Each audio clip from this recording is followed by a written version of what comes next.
Welcome back. I haven't posted in a while. Just wanted to take a short opportunity and explain what we're looking at today at the Methodist Church in Whitesburg.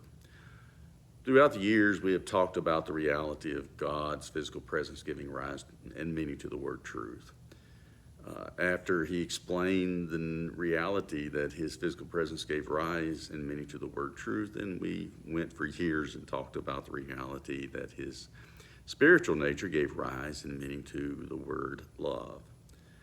And we spoke about the reality of God as truth probably for about 10 years, and then over the last 8 years or so, we've talked about the reality that God's physical presence gives rise and meaning, or his spiritual nature gives rise and meaning to the word love.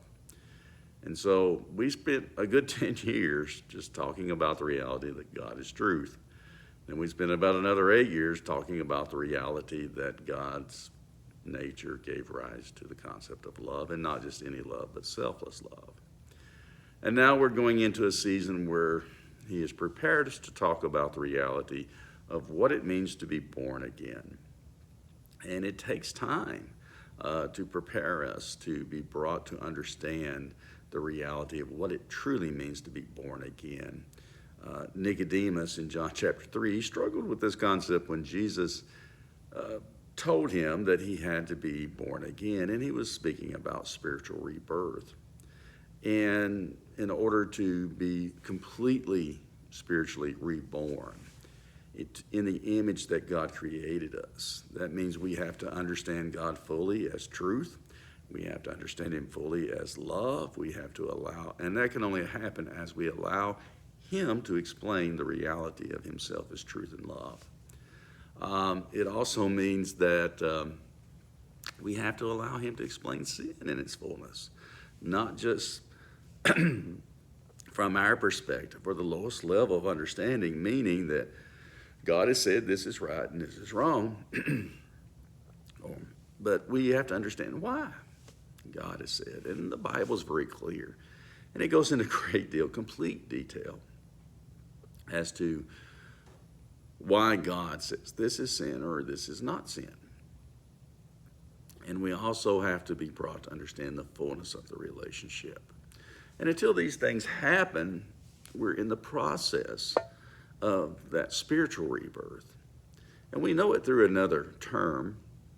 The Bible calls it sanctification. And the completeness of that process is complete sanctification. And the Bible talks about being completely sanctified. And what the Bible is suggesting is that we can be spiritually reborn fully. That is the great promise that God has placed before us. Sorry about the cough. God does call us to be spiritually reborn fully, and he can bring it to pass. But that means we have to open ourselves up and allow him to explain all that he needs to explain. Who he is as truth, as love, explain sin from his perspective, explain the relationship in the completeness that he provides for. And until we allow these things, we can't say that the spiritual rebirth is complete. We typically think of rebirth as simply a response to God. That's the beginning. That's the beginning of the rebirth process, but it's not the end.